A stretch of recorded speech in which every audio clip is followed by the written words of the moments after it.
Ya, terima kasih saudara, Anda masih bersama kami dalam Bincang-Bincang Sore dan kami masih mengundang Anda untuk bergabung di line telepon 02744477666.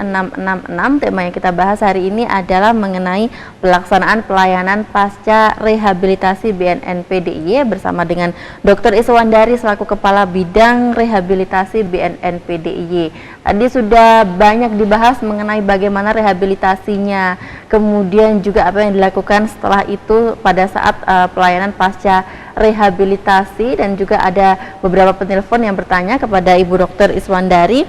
Nah, untuk mengenai pasca rehabilitasinya ini, Ibu kan ada banyak sekali, ada rumah damping dan sebagainya. Ya. Kalau layanannya ini apa saja yang ada di sana, Ibu?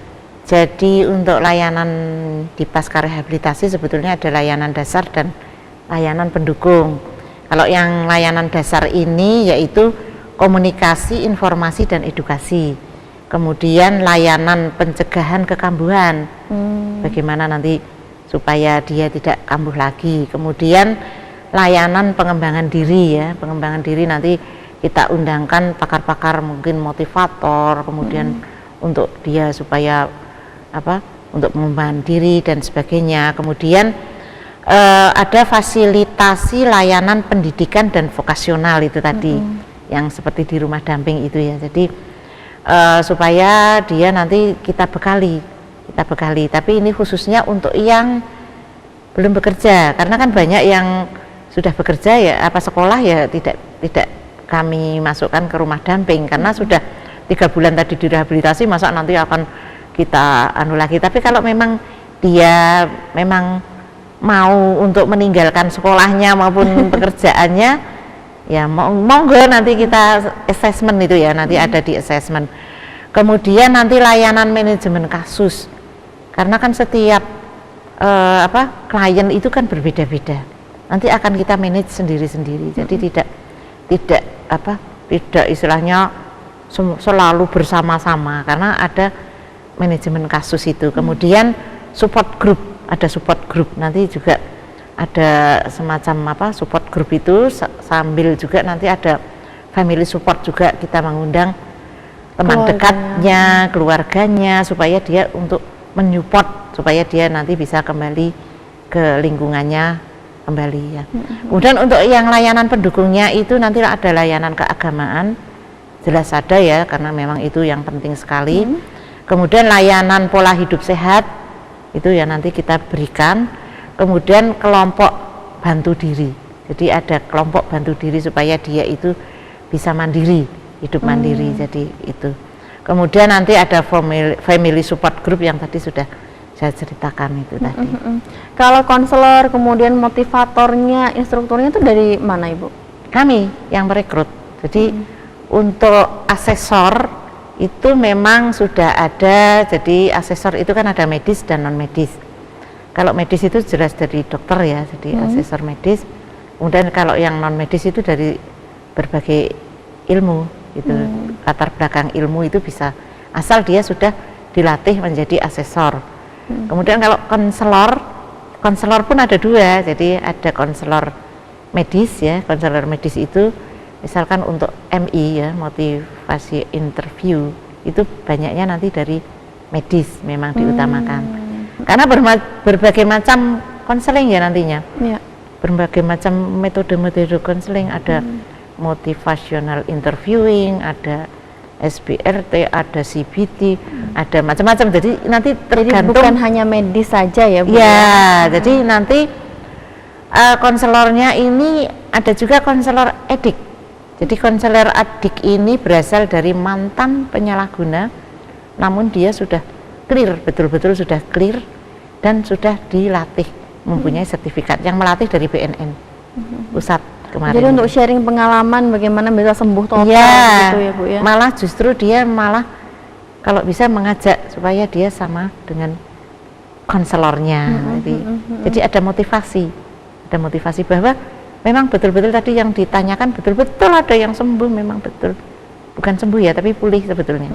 Biasanya mereka kan akan termotivasi ketika melihat orang yang memiliki pengalaman yang sama, begitu ya, Bu ya. Untuk konselor edik ini nanti disesuaikan. Misalkan dia kasusnya sabu, nanti ya konselor ediknya yang mantan pengguna sabu, yang ganja juga demikian, yang putau demikian. Jadi seperti itu. Kan banyak sekali narkotika. Ini memang kami butuh banyak sekali konselor. Ya kami rekrut itu konselor-konselor itu. Untuk layanan pasca rehabilitasi ini selama berapa lama sih Bu? Jadi untuk yang rawat jalan, ya sekitar mungkin 2 bulan ya. Tuh, kemudian yang di rumah damping itu 50 hari. 50 hari. Ya. Dengan beberapa aktivitas tadi ya Bu ya? Ya, nanti sudah ada schedule-nya. Jadi begitu masuk kita assessment, kemudian nanti sudah ada rencana terapi. Nah, disinilah klien ini harus komit dengan konselornya, dengan penyembuhnya gitu ya, dari dokter, psikolog. Selain konselor kan ada dokter, ada psikolog, seperti itu. Jadi nanti membuat schedule untuk dirinya sendiri bersama dengan tenaga-tenaga yang memang mau membantu kalau memang dia ingin betul-betul pulih itu. Ini kan sebenarnya sudah dilakukan atau akan segera dilakukan sih Ibu Dokter untuk pelayanan pasca rehabilitasi? Sebetulnya pasca rehabilitasi kan sudah dilakukan kemarin, tapi kurang sempurna. Jadi kurang sempurna seperti yang pasca rehabilitasi yang vokasional itu sudah kami lakukan kemarin terhadap 25 kami kirim ke BLK itu ya, jadi di Balai Latihan Kerja itu untuk otomotif. Malah tahun kemarin itu kami beri modal untuk perbengkelan ya, untuk sepeda motor itu loh. Tapi untuk tahun ini nggak boleh karena oleh keuangan BNN itu bukan tugasnya memberi itu tugasnya dinas sosial katanya. Salah, kami disalahkan kemarin oleh BPKP. Tapi kan karena sudah kadung ya, itu hanya tahun kemarin. Untuk tahun ini nanti tidak. Nanti kami di pasca rehab ini itu kami tidak sendirian. Nanti kami akan bekerja sama juga dengan dinas sosial, dengan swasta. Tadi ya, kemudian dengan misalkan agama ya nanti dengan Depak gitu ya, kemudian dengan kesehatan. Jadi tidak sendirian nantinya. Jadi kami sebelumnya nanti mungkin ada semacam rapat ya, pertemuan di tingkat daerah itu. Ya. Jadi nanti kita akan bahas sejauh mana persiapan yang dilakukan agar pelayanan pasca rehabilitasi ini dapat segera masif dilakukan begitu ya Bu Dokter ya. Kita akan jeda sejenak saudara.